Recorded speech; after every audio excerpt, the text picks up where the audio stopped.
Mga tol, kamusta? Yan, nakikita nyo, mukha-mukha nyo, computer, desktop.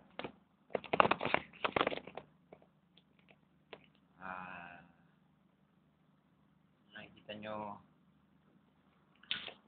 ako ay nakaupo. Walang magawa.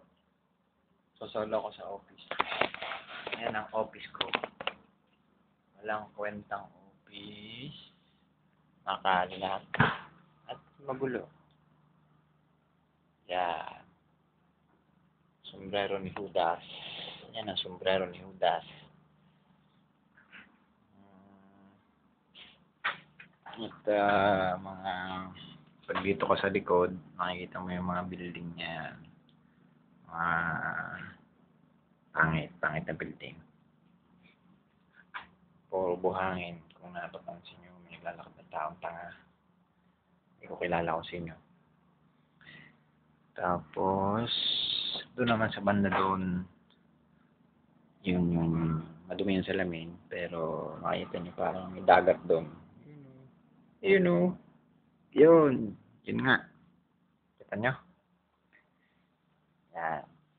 Tapos, ito ang sigarilyuhan ko, kahit bawal. Itong lugar na to, yan. Ito, ginagawa ang building na to.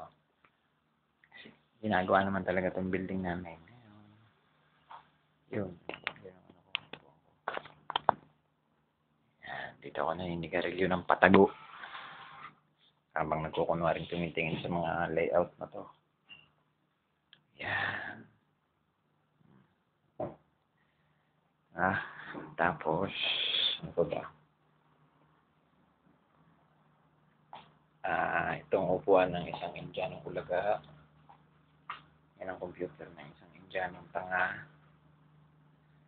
Yan. Itong printer pala na hindi ako marunong gumamit noong una. Pero ngayon ay sinusuntok ko na.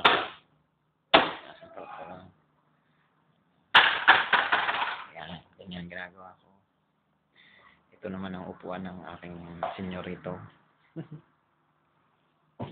Pero wala siya ngayon. Kaya ako ang senyorito. Walang tao. Iniwanan nila ako. Napunta sila sa mall, nanood ng sine.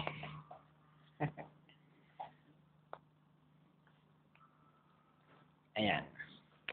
Yan ang walang kwenta kong room ng trabaho.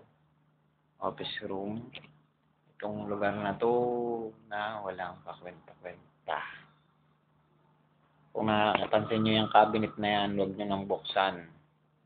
Dahil yan ay punong-puno ng walang kwentang laman. Pero parang hinahata kayo, no? Papunta. At gusto nang buksan. Charan! Ito. Yun na. Narinig yung tanga. Makapagpapakataw sa inyo yung hayop na kaaway ko. Yan. Siya nga. Hayop na yan. Yan ang putang. Yan ang tatang-tang. Demonyo. Hayop. Putang. Hayop na yan. Bansot naman. Hindi ko siya sir. Wala akong pakialam sa kanya.